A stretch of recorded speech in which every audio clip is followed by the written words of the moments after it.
Hello बच्चों, क्या हाल चाल है। Hope you guys are fine, happy and healthy. मैं आप सभी का टीचर सुरेश रावत आप सभी के लिए लेके आ चुका हूँ एकदम brand new lecture of WhatsApp of are we love chapter work and energy. तो द टुडेज लेक्चर हम करने जा रहे हैं क्या, हम करने जा रहे हैं सर जहाँ हमने पीछे छोड़ा हुआ था। हमने कहाँ पीछे छोड़ा था? हमने छोड़ा था सर पोटेंशियल एनर्जी पर। सो द टुडेज लेक्चर हम पहले स्टार्ट करेंगे पोटेंशियल एनर्जी से, ठीक है। देन हम बढ़ते बढ़ते आगे चीज़ों को करते जाएंगे। So let's move on to our NCERT, okay, because without NCERT we are not able to do anything, ठीक है। सो एग्जाम्पल नंबर 10.5 से स्टार्ट करें। कहाँ से स्टार्ट करें? नहीं, एग्जाम्पल बाद में करेंगे, पहले थोड़ा सा चीज़ें डिस्कस कर लेते हैं कि हमने पहले पढ़ा क्या था। So potential energy is a kind of energy जो कि एज एन पोटेंशियल हमारी बॉडी में या फिर किसी भी ऑब्जेक्ट में स्टोर होती है, ओके। सो सर जैसे स्प्रिंग की पोटेंशियल एनर्जी जो होती है वो हेल्प करती है उसे उसका शेप रिगेन करने में। अगर हम किसी स्प्रिंग को सर खींचेंगे और उसे छोड़ देंगे तो सर वो स्प्रिंग वहाँ रुक नहीं जाएगी, वो स्प्रिंग उस शेप में वापस आने की कोशिश करेगी जिस शेप में वो पहले थी।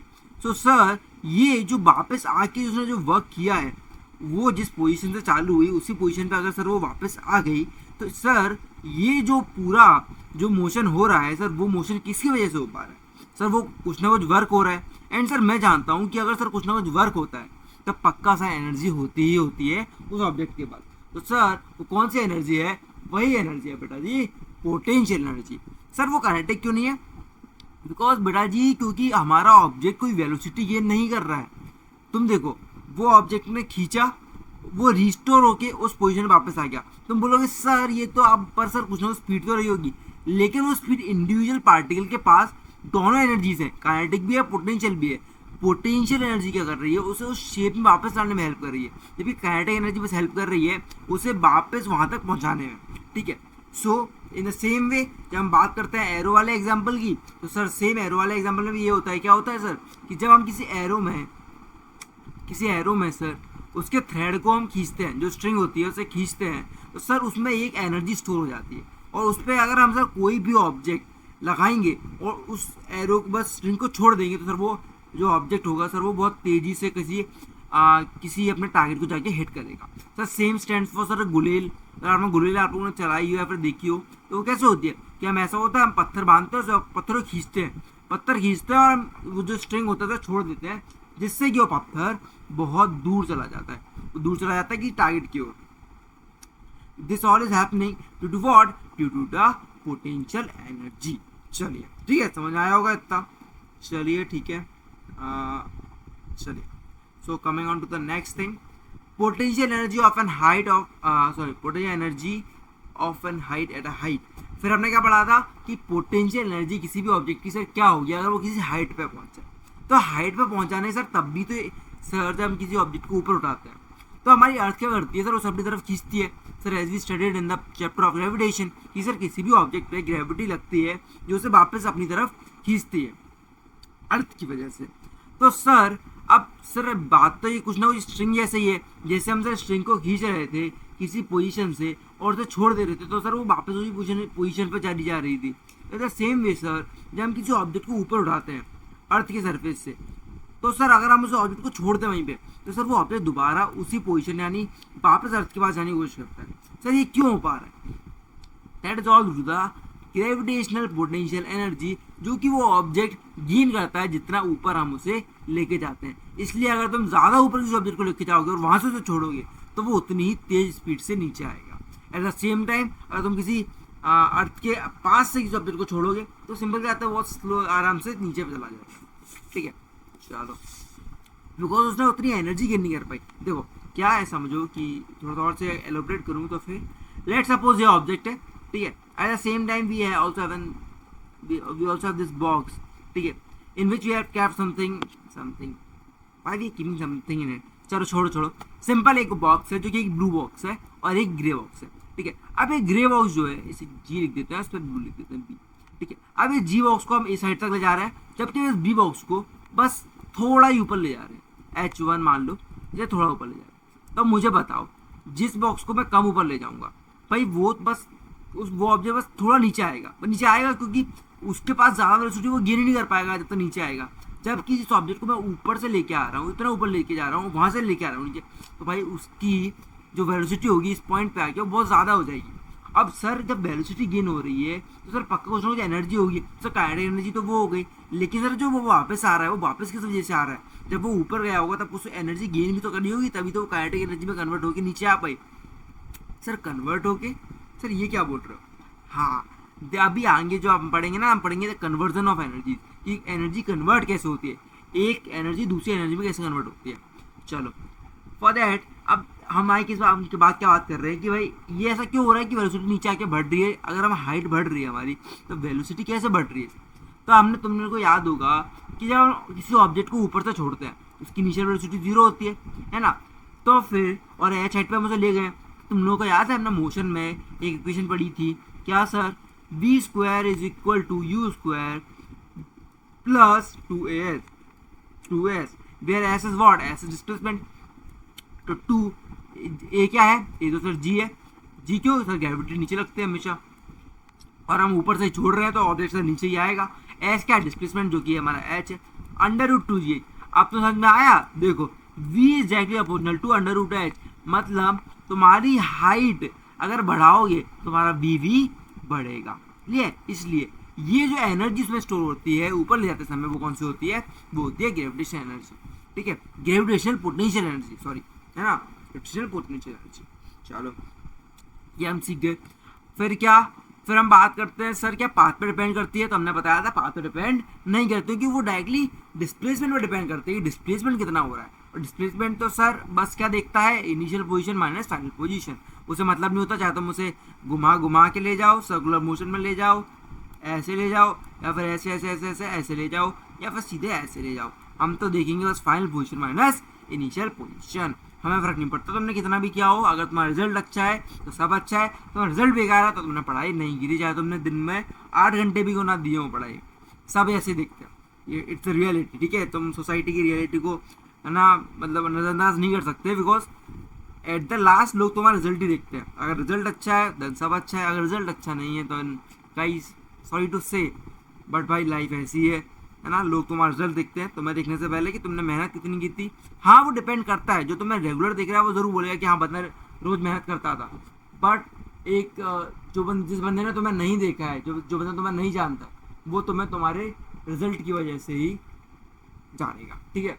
सो हाँ थोड़ी सी लाइफ की रियलिटी मैंने तुम्हें हिट करा दी, है ना, चलो कोई नहीं, पर अगर हम मेहनत करते हैं तो इतना तो पक्का है कि जो हमसे मेहनत नहीं कर रहा है हम उससे अच्छे होंगे, डेफिनेटली अच्छे होंगे, ठीक है। कभी कभी मेहनत का रिजल्ट नहीं मिलता है, बट जब मिलता है तब भाई पक्का अच्छा मिलता है, ये भरोसा है मेरा। रियल लाइफ का जो मैं मोटिवेशन जो अपने अंदर लेके चलता हूँ वो यही है कि भाई मेहनत तुम करते जाओ, ठीक है, रिजल्ट जो होता है ना अगर वो अभी नहीं मिल पा रहा तो समझो उस रिजल्ट का जो डेप्थ है ना, जो उस रिजल्ट का जो इंटरेस्ट है वो इंटरेस्ट लग के तुम्हारे अगले रिजल्ट में तुम्हें मिलेगा पक्का, ये डेफिनेटली होता है ना। So don't worry about it कि सर ये तो अगर हम मेहनत कर रहे हैं तब भी हमें रिजल्ट नहीं मिल रहा तो सर क्या है, ऐसा क्या ही मतलब है मेहनत करने का, ऐसा नहीं है बेटा जी, अगर आप मेहनत कर रहे हो ना तो पक्का आपको रिजल्ट मिलेंगे ही मिलेंगे, बस ये है वो अभी नहीं मिला है, जैसे को भगवान चाहता है कि आप अभी आपने इतनी मेहनत करी, अगर आप कंटिन्यूसली इतनी मेहनत करते जाओगे लाइफ में आगे तो आपको इससे भी ज़्यादा कुछ अच्छा मिल सकता है, इसलिए भगवान आपको वो नहीं दे रहे हैं, है ना, समझिए। चलिए coming on to the next thing, motivation काफ़ी हुआ। Find the energy possessed by an object of mass 10 kg when it is at a height of 6 metre off the ground. तो सर कुछ नहीं, 10 kg का ऑब्जेक्ट है, height sir 6 metre दी हुई है, जी की वैल्यू दी हुई है, तो सर mgh लगाऊंगा, mgh सर m 10 है, g 9.8 है, एंड सर हाइट हमारी 6 है, 6 × 10 16 9.8 करोगे, 6 × 98 कितना हो जाता है 588, है ना, तो वही तुम्हारा आंसर है 588। The potential energy stored in that object is 588 joule. Energy of work done की यूनिट सेम होती है, हमेशा याद रखना है क्या होती है, वर्क डन और एनर्जी की यूनिट जूल होती है, फोर्स की यूनिट न्यूटन होती है ना, याद रखना ये चीज़ हमेशा, है ना, ऐसे भूलना नहीं है बिल्कुल। चलो अगला क्या चीज़ है, अगला बोलता है कि एन ऑब्जेक्ट, क्या बोल रहा है रुक जाओ, an object of mass 12 kg at a certain height of the ground, ठीक है, if the potential energy of an object is 480 joule, find the height mgh is equal to 480 joule करना है, मास दिया हुआ है g10 है, आंसर तुम्हारा 4 metre आ जाएगा आराम से। कुछ नहीं करना था, क्वेश्चन बहुत इजी था, है ना। क्वेश्चन ऐसे ही होते हैं जो आते हैं इसमें सिंपल वाले, वो ऐसे ही होते हैं। जो टफ होंगे वो टफ होंगे, उनमें कन्वर्जन लगेगा, ठीक है। चलो अब आ गया तुम्हारा main topic, are various energy forms interconvertible. क्या पूछ रहा है वो कि क्या भाई एनर्जी इंटरकन्वर्टेबल होती है। We find in nature a number of instances of conversion of energy from one to another. ऐसे बहुत से इंस्टेंसेज हैं जहाँ हम देखते हैं कि एक एनर्जी दूसरी एनर्जी में कन्वर्ट हो रही है। कैसे, चलो देखते हैं।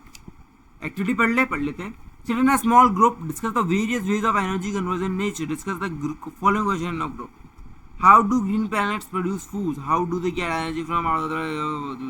ये तुम लोग अपने आप करना, मैं तुम्हें बताता हूँ कैसे होता है, क्यों होता है, वो तुम्हें बताता हूँ। चलो एनर्जी कन्वर्जन का जो हम देखते हैं वो तुम्हें थोड़ा सा अगर मैं डिस्कस करूँ वो ऐसे करता है। चलिए रुको हाँ रुको। Let's suppose you and friend decided that कि भाई तू ना यहाँ पे खड़े हो जाना। तुम्हारा एक दोस्त है चिंटू, ठीक है, चिंटू सी नहीं है, चिंटू लिख देता हूँ सर, तुम सी से कुछ और समझ जाओगे। चिंटू को तुमने यहाँ खड़ा कर दिया। अब चिंटू को तुमने बोला कि चिंटू तू वहाँ खड़े रहना, मैं पीछे से आगे ना तो धप्पा दूंगा। क्या दूंगा? धप्पा। अब तुम भागते हुए आए, तुम वी वेलोसिटी से भागा, तुमने आगे चिंटू को दिया धप्पा। अब तुम चिंटू को आगे धप्पा दोगे, अगर तुम धक्का दोगे चिंटू को आके, तो चिंटू खड़ा थोड़ी रहेगा। चिंटू क्या हो जाएगा, हो सकता है पीछे ढकेल जाएगा, मतलब पीछे क्या हट जाएगा। मान लो चिंटू वहाँ खड़ा होता है, चिंटू एकदम धक्का होता है और चिंटू एकदम से संभाल नहीं पाया, चिंटू गिर गया, चिंटू ऐसे गिर गया, है ना। चिंटू कह रहा है तोड़ दिया मेरे पैर तोड़ दिए, मेरे हाथ पैर तोड़ दिए, मेरे को गिरा दिया तूने, है ना। तो तुमने क्या किया, तुम भागते हुए आए और तुमने चिंटू धक्का दिया, चिंटू गिर गया। अब मुझे एक चीज बताओ, ये जो चिंटू अपने पैरों से गिरने से पहले पीछे गया होगा कि नहीं गया होगा? तुमने किसी को फोर्स लगाया, तो वो क्या हुआ, उस बंदा वो पहले रेस्ट पे था। कैसे था? रेस्ट पे था। अब तुमने उसे पीछे से धक्का दिया तो वो क्या हुआ, गिर गया। लेकिन गिरने से पहले ऐसा तो हुआ नहीं होगा कि उसके पैर वहीं खड़े रह गए और वो सिर के बल गिर जाता, ऐसा तो हुआ नहीं होगा। तुमने धक्का दिया तो पैर ऐसे रहेगा, बंदा ऐसे गिर गया। क्या ऐसा होता है कि किसी को अपना धक्का दिया उसके पैर वहीं खड़े हैं, मतलब पैर नहीं हिले और वो गिर गया? ऐसा नहीं होता ना, पैर हिल जाता है, बंदा आगे से आके फिर एकदम से ऐसे निकलता हुआ फिर गिर जाता है वो। तो ऐसा क्या होता है कि भाई उस बंदे के पैर ही मोशन में आ गए जब हमने एक मोशन से आते हुए उस बंदे को धक्का दिया। समझो नहीं समझे, थोड़ा समझाता हूँ कि तुम एक वेलोसिटी से आ रहे थे, तुमने सामने वाले बंदे को धक्का दिया और धक्का देके वो वाला बंदा गिर गया, लेकिन गिरने से पहले वो उसकी बॉडी भी एक मोशन में आई। वो मोशन में क्यों आई? That is due to the conversion of energy, और वी कैन से दैट कि तुमने एनर्जी ट्रांसफर करी अपनी बॉडी से उसकी बॉडी को। क्या तुमने पूरी एनर्जी नहीं, लेकिन कुछ अमाउंट ऑफ एनर्जी ट्रांसफर करी। चलो ठीक है, अगर ऐसे समझ नहीं आ रहा तो चलो तो थोड़ा एक और एग्जांपल लेते हैं। सॉरी गाइस, कौन याद कर रहा है भाई मुझे। चलो सो लेट्स मूव ऑन कि भाई ना मान लो कि तुम क्रिकेट खेल रहे हो। अब तुम्हारे हाथ में बैट है, ठीक है, और सामने ना एक फुटबॉल आ गई, फुटबॉल आके तुम्हारे आगे रुक गई पिच पे आके। तुम क्या करोगे भाई, जाके या तो पैर से मार दोगे या फिर तुम क्या करोगे, तो बैट से मार देता हूँ फुटबॉल को, है ना, बैट से फुटबॉल पास कर देता हूँ। तुम क्या करोगे, सर बैट थोड़ा पीछे लोगे, स्विंग लोगे बैट का स्विंग लोगे और बैट ला के मार दोगे फुटबॉल पे। अब फुटबॉल कहाँ पे थी? फुटबॉल थी रेस्ट पे। लेकिन तुमने क्या किया, तुमने अपने बैट में एक मोशन लेके आए। बैट में क्या लेके आए? एक मोशन लेके आए। तुमने एक वेलोसिटी से तो जो बॉल थी सामने उसे धक्का दिया, पुश मारा। तो तुमने क्या किया, तुमने मोशन पास ऑन किया from bat to that ball. तो भाई अब मुझे बताओ, जो मोशन तुमने पास ऑन किया वो भाई उसने में कुछ वर्क हुआ होगा। पहले ये बताओ, बैट का पीछे जाना, तो भाई बैट अगर पीछे गया है तो वर्क डन हुआ कि नहीं हुआ? हाँ सर वर्क डन हुआ। बैट का बॉल पे लगना, क्या तब वर्क डन हुआ कि नहीं हुआ? हाँ सर तभी वर्क डन हुआ। क्यों वर्क डन हुआ? तो सर अब बॉल आगे जाएगी, बैट बॉल में पड़ा तो अब सर बॉल आगे जाएगी, बॉल को हम जहाँ धक्का मारेंगे वो बॉल वहां जाएगी। तो सर बॉल मूव करी, बॉल का भी वर्क डन हुआ। अब सर वर्क डन हो रहा है तो एनर्जी पक्का कोई ना कोई है। तो सर अगर वर्क डन है और एनर्जी है तो सर ऐसी कौन सी एनर्जी बॉल को मिल गई कि सर वो मूव करने लग गई? सर वो बॉल एनर्जी किसने दी? वो एनर्जी सर कौन बोलो, क्या बोलोगे? सर वो एनर्जी उस बैट ने दी, जो बैट आके उस बॉल पे ऐसे धप करके लगा। वो लगा तो उसने अपनी एनर्जी, जो कुछ अमाउंट ऑफ एनर्जी थी, पास ऑन करी किसको? बॉल को पास ऑन करी, जिस वजह से बॉल मूव करती। ठीक है, इन द सेम वे ऐसे ही एनर्जी का ट्रांसफर होता है from one thing to another thing. चलो आई होप समझे होगे आप। आगे बढ़ते हैं। नाउ तो आपको भी पूछे क्या energies are the energy can be conveyed और not? So yes, the energy can be conveyed from one person to another. ठीक है, okay. Law of conservation of energy. अब law of conservation of energy पढ़ते हैं कि energy कभी destroy नहीं हो सकती। एनर्जी कांट बी क्रिएटेड और एनर्जी कांट बी डिस्ट्रॉयड। मतलब एनर्जी को बना नहीं सकते, एनर्जी को डिस्ट्रॉय नहीं कर सकते। वो बस एक एनर्जी से एक फॉर्म ऑफ एनर्जी दूसरी फॉर्म ऑफ एनर्जी में कन्वर्ट हो सकते हैं। ठीक है, so what happens to the total energy of system during the और after the process? Whenever energy gets transformed, the total energy remains unchanged. This is the law of conservation of energy. क्या बोला कि भाई energy get transformed, the total energy remains unchange. मतलब जो total energy होती है ना वो हमेशा अनचेंज रहती है, वो कभी चेंज नहीं होती। This is the law of conservation of energy. According to this law, energies can only be converted from one form to another. It can neither be created or it can neither be destroyed. Okay, the total energy before and after the transformation remains the same. The law of conservation of energy is valid in all situations for all kind of transformation. देखो जो law होता है ना, एक law, वो law हर जगह valid होता है। पहली चीज तुम्हें समझ जानी है कि एक लॉ जो होता है, एक लॉ को ड्राइव करने में बहुत मेहनत लगती है, बिकॉज तुम्हें सारे फिनोमेना चेक करने पड़ते हैं कि यहाँ लग रहा है कि नहीं, वहाँ लग रहा है कि नहीं। उसके बाद साइंटिस्ट बोलते हैं कि यहाँ ये जो परमानेंट जो एक रूल तुमने बताया है ये एक लॉ है। क्या है? एक लॉ है। एक लॉ को ड्राइव करने के लिए काफ़ी मेहनत लगती है ना। इसलिए उसे जब हम ड्राइव करके लेके आते हैं ना कि सामने हम बोलते हैं कि ये चीज़ एक लॉ है, तो उसके लिए हमें काफ़ी सारे जो बोलते हैं कि काफ़ी सारी चीज़ों पर तो टेस्ट करना पड़ता है। मतलब जो टेस्ट केस होते हैं ना वो काफ़ी सारे होते हैं जब हम किसी लॉ को डिफाइन करते हैं। चलो ठीक है, इसलिए लॉ हर जगह वैलिड होता है, चाहे वो यूनिवर्स में कहीं भी हो। Consider simple example, N object of mass m we made to fall freely from a height h. At the start the potential energy is mgh. अभी मैंने बताया जब किसी ऑब्जेक्ट को तुम ऊपर लेके जाते हो तो फिर उसकी पोटेंशियल एनर्जी क्या बढ़ती है? mgh की तरह बढ़ती है। And then the kinetic energy is zero. Kinetic energy zero क्यों होती है? क्योंकि किसी ऑब्जेक्ट को हम अगर ऊपर लेके गए तो भाई उसकी काइनेटिक एनर्जी जीरो रहेगी ना, कि जब तक हम उसे ऊपर लेके जा रहे हैं हाइट एच पे। बट जब हम उस ऑब्जेक्ट को वहाँ से छोड़ देते हैं, जब किसी हाइट एच पे ले जाके उस ऑब्जेक्ट को छोड़ देंगे तो वो ऑब्जेक्ट नीचे आएगा। ऑब्जेक्ट नीचे आएगा किसी न किसी वेलोसिटी से। अब जो जिस वेलोसिटी से वो नीचे आ रहा है, अब वेलोसिटी है तो काइनेटिक एनर्जी की बात आएगी। जब काइनेटिक एनर्जी है ऑब्जेक्ट के पास तो हम क्या बोलेंगे कि जो potential energy at the point of release उसकी जो है वो कन्वर्ट हो गई है किस में? वो कन्वर्ट हो गई है काइनेटिक एनर्जी में। वो कन्वर्ट हो गई है काइनेटिक एनर्जी में, है ना। सो why the kinetic energy is zero at the point of release? क्यों जीरो है भाई? सिंपल सी बात है, because the velocity is zero at the point of release, that's why kinetic energy zero होगी। ठीक है, it is zero because the velocity zero, simple सी बात है। The total energy of an object is thus mgh at the point of release, वो mgh है। But जब हम उससे फॉल करा रहे हैं, जब उसे फॉल करा रहे हैं, as it falls the potential energy will change into its kinetic energy. If v is the velocity of an object, the kinetic energy will be half mv square. As the fall of the object continues, the potential energy वो decrease करेगी। Simple सी बात है, potential energy define होती है mgh से।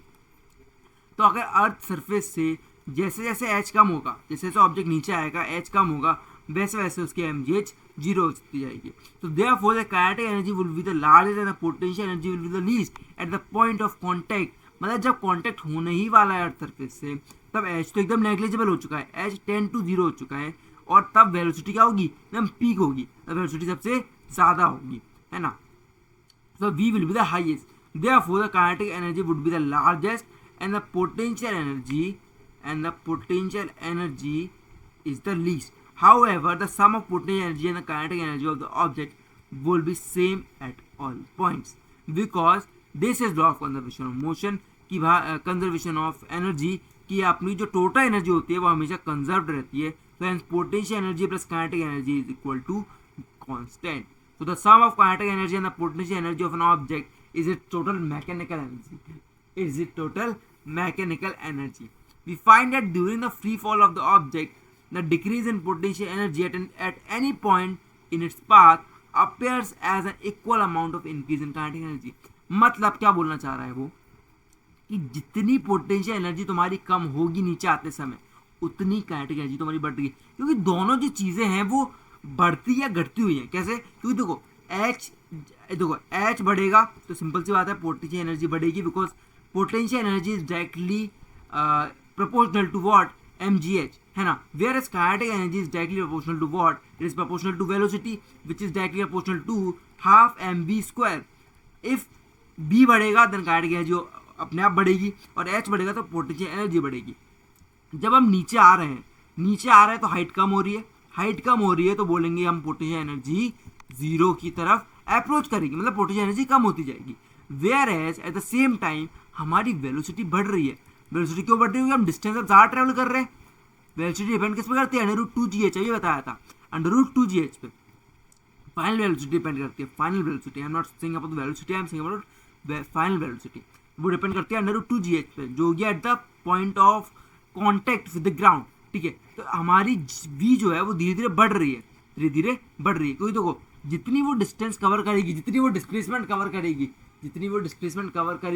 In the same way हम बोल सकते हैं कि भाई काइनेटिक एनर्जी जो है वो हर पॉइंट पे बढ़ रही है जैसे जैसे वो अर्थ के पास अप्रोच कर रहा है ना. वैसे ही हमारी पोटेंशियल एनर्जी कम हो रही है बिकॉज सर हमारी हाइट अब कम होती जा रही है. तो वो सिंपल सी बात है, बहुत कॉम्प्लिकेटेड टॉपिक नहीं है कि तुम समझो बहुत कॉम्प्लिकेटेड है सर, सबको समझ में नहीं आ रहा है. एक सिंपल सी बात है कि हमारी जो पोटेंशियल एनर्जी और जो काइनेटिक एनर्जी का जो सम होता है वो हमेशा कांस्टेंट रहता है. वो कांस्टेंट क्यों रहता है? Just because that every point तुम किसी भी हाइट पे अगर चेक कर रहे हो तो भाई वहां पे हाइट या तो कम हो रही होगी या बढ़ रही होगी, दोनों फेनोमेना के लिए. अब mgh के लिए वो कम हो रही है क्योंकि नीचे आ रही है, और हाफ mv स्क्वायर के लिए v बढ़ रही है बिकॉज सर अब वो धीरे धीरे पास आता जा रहा है. तो सर अब उसका अट्रैक्शन बढ़ेगा और तुम जानते हो भाई अगर किसी ऑब्जेक्ट को ऊपर से छोड़ोगे तो धीरे धीरे उसकी वेलोसिटी बढ़ती है. ये सामने दिखता है हमें, है ना. सो आई होप मैंने बहुत समझाने की कोशिश की है. अगर नहीं समझ आया है तो जस्ट थोड़ा सा रिवाइंड करो लेक्चर को, पीछे देखो, समझ आएगा. ठीक है, चलो. So we find that during the free fall of an object the decrease in potential energy at any points in its path appears as an equal amount of increase in kinetic energy. और ज़रा elaborate कर दूँ और ज़्यादा तुम्हें समझाऊँ descriptive वे में तो क्या बोल रहा हूँ मैं कि बेटा जी हर पॉइंट पे एक बार ज़रा मैं फाइनली बार डायग्राम बना देता हूँ सो यू गाइज ये नहीं बोलोगे कि सर कुछ समझ ही नहीं आया. ये ब्लू पेन से दिक्कत तो नहीं हो रही? ब्लू पेन मेरे को सही, ब्लैक पेन उतना अच्छा लगता नहीं था, दैट्स व्हाई मैंने ब्लू पेन हटा दिया था. तुम बताओ कौन सा कलर चूज करें? बताओ जल्दी बताओ. तुम कैसे बताओगे? चलो मैं कर लेता हूँ. ठीक है, ये रख लेते हैं, है ना. लेट्स सपोज ये है हमारा एक अर्थ सरफेस, है ना. ये जो दिख रहा है ना ये ग्राफ नहीं है. अरे अब तुम बोलो ग्राफ है सर, हमने ग्राफ बना दिया. ग्राफ नहीं है, ठीक है, ये अर्थ सरफेस है. लेट्स सपोज ये अर्थ सरफेस है. अरे दद्दा बंजा अर्थ सरफेस है, ठीक है. यहां से मैंने एक ऑब्जेक्ट को ऊपर लेके गया. अब तुम्हें क्या पता है कि भाई किसी भी ऑब्जेक्ट को ऊपर लेके जाएंगे तो उसमें एक एनर्जी स्टोर होगी जिसे बोलते हैं हम पोटेंशियल एनर्जी, जो कि इक्वल होती है mgh के. ठीक है, mgh. ठीक है सर. और इनिशियल वेलोसिटी सर जीरो होती है.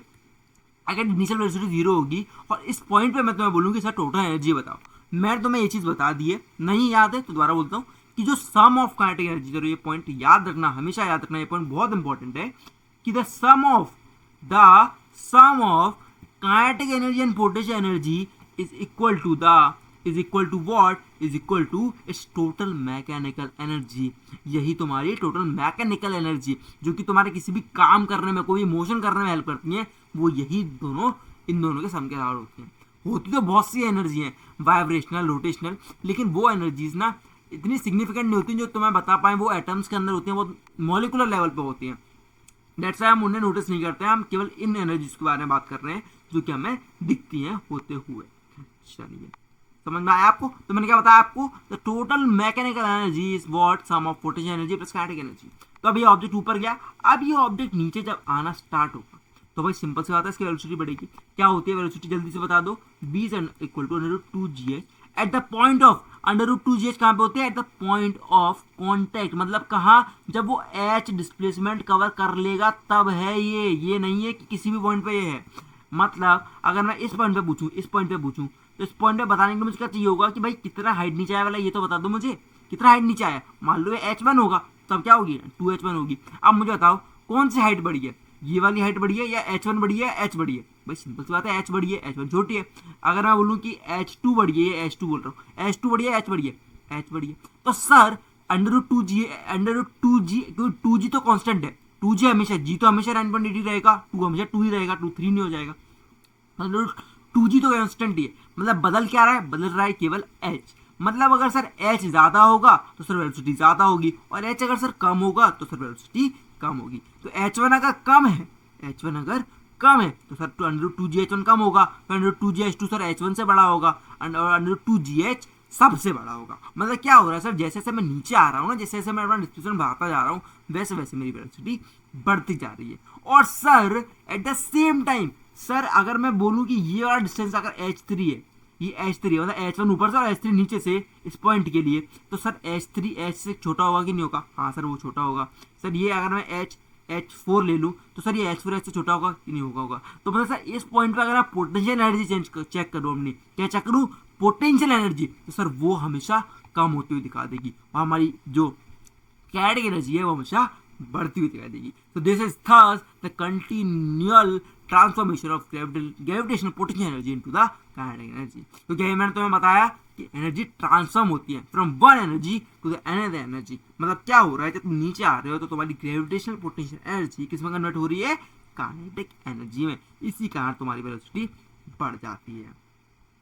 चलो अब ये कुछ दिया हुआ है, तुम्हें से मीटर में तुम्हें हाइट दी हुई है, तुम इस पर निकाल सकते हो। हाँ ये बहुत अच्छा तरीका है, ये निकाल लेना, और टोटल एनर्जी ना हमेशा कांस्टेंट रहेगी। देखो कैसे, mgh ले लो, m ले लो, मान लो m ले लेना, बहुत इजी लो, m1 लो, g10 लेना, और h जो है h दिया हुआ h मीटर में, हाइट, हाँ हाइट 4 है। तब देखना m1 है, m बोल रहा हूँ 1 है, g10 है।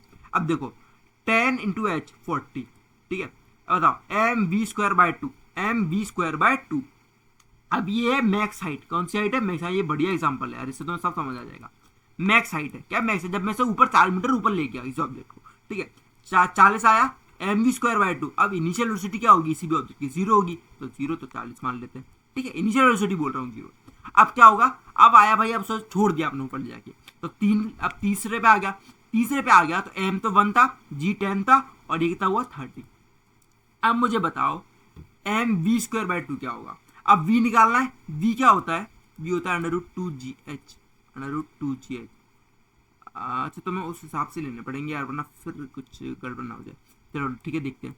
2 इंटू 10, हाइट कितनी है, हाइट है 3, 3 इंटू 10 30, 30 60, √60, √60 इसके बराबर आएगा, एक सेकेंड, इसके हिसाब से at object of mass 20 drops on height of blank the following. इसे v देनी पड़ेगी हर पॉइंट पे, हम v निकालेंगे इसे, वरना √2gh से ही निकालें। अगर √2gh तो लास्ट वाले के लिए होगी ना, सिंपल सी बात है ना, लास्ट वाले के लिए √2gh होगी, हर किसी की थोड़ी होगी। मास 20 kg दिया है, तुम 20 kg से निकाल के देखना, ठीक है, 20 kg से निकाल के देखना, तब बराबर आएगा। बिकॉज मैं अपने साथ लूँगा तो फिर वो अलग आएगा। 20 kg है, 10 उसकी ग्रेविटेशन है, तो 200, ठीक है। ये m इंटू जी कर दिया ना सिंपल, अभी m into G into h 4, कितना आया, वो 800। कितना आ रहा है, 800। अब क्या निकालना है, इनिशियल। अब इस ड्रॉप है तो इनिशियल वेलोसिटी 0। अब बताओ 4 और 3 के बीच में कितना डिस्प्लेसमेंट होता है, सर 1 का। सर सिंपल सी बात है भाई, 4 मीटर और 3 मीटर के बीच में कितना मीटर का डिफरेंस होता है, 1 मीटर का। तो बस 1 मीटर ट्रेवल करा है, तो √2 into G into h, 2 into 10 into height कितनी 1, √20। ये कितना आया, m into G into h, मतलब 3 इंटू 20 मतलब 600 करीब। अभी इनिशियल कितना था, 800 था, इनिशियल वेलोसिटी 0 थी, अब ये v था, मास कितना दिया हुआ है 20 दिया हुआ है अपॉन 10 अपॉन 2 क्योंकि mv²/2 निकालना है ना, वेलोसिटी को निकालता है। v अपने निकाल लिया 20 है, अब v का स्क्वायर, अब करो 20 × 2 अपॉन 2 तो 10 200 कितना आया 800 आंसर। समझ में आया नहीं आया? अगर नहीं आया ना अभी तो बेटा जी तुम फिर पिटाई खाने वाली काम कर रहे हो। नहीं आया तो फिर एक बार और दोबारा समझा देते हैं, कोई बात नहीं पिटाई अब बड़े हो गए भाई, अब कौन उठाई लगाएगा तुम्हें। रेड पेन से लिख देता हूँ जिससे तुम्हें समझ आ जाए, शायद ब्लू पेन से दिख नहीं रहा हो, है ना। एक बार फाइनल बस तुम्हें बता दो कर रहा हूँ मैं, बाकी तुम कर लेना, सेम ही आने वाला है आंसर, आपका कोई सा डिफरेंस नहीं आने वाला।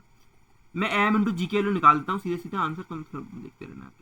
चलो देखो हमें निकाला m × g, m कितना है जल्दी बताओ, m कितना है 20 है, g कितना है 10 है, सर हाइट कितनी है 4 मीटर है, कितना आता है, आता है सर 800 के बराबर। कितना 800 के बराबर, देख लो सिंपल है, 4 × 2 = 8, ये 800।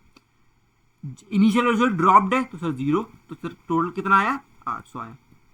ठीक है, अब सर 4 मीटर से और 3 मीटर पे आ चुका ऑब्जेक्ट, तो डिफरेंस कितना हुआ 1 मीटर का, तो एम जी कितना आएगा सर m × g × h। अब सर नीचे से हाइट कितनी है, अब नीचे से हाइट सर 3 मीटर है, तो एम जी कितना आएगा सर 20 × 10 × 3, मतलब कितना आया 600 आया। काइनेटिक एनर्जी कितना है mv²/2। अब बताओ हमें निकालनी है वेलोसिटी इस पॉइंट पे, तो वो कितना होगी √2gh के बराबर होगी, तो 2 × 10 × h कितना 1, तो √20 का स्क्वायर, √20 का स्क्वायर जो कि होगा 20 के बराबर, और m कितना 20 है और नीचे 2 है, तो ये आया 10, 20 का स्क्वायर 20, तो ये कितना आया 200 के बराबर। तो 600 + 200 कितना होता है 800। न सेम वे तुम्हारा आंसर ऐसा होगा। तो 1 लेना है वहां, तुम 1 लेके भी कर लो, वो सेम ही आंसर आएगा, क्योंकि अंडर रूट है तो स्क्वायर हो जाएगा, तो कोई दिक्कत आएगी नहीं आएगी। मैं इसलिए नहीं कर रहा था बिकॉज मुझे लग रहा था कि यार अंडर रूट आएगा फिर कौन करेगा, फिर कहता है स्क्वायर है यहाँ, तो स्क्वायर है तो कोई दिक्कत ही नहीं आनी। ठीक है, तो ठीक है, तो आज हमने पढ़ा कंजर्वेशन ऑफ एनर्जी। तो in the next lecture we will learn about कि how power is converted and rate of doing what. So till then, bye bye, have a nice day.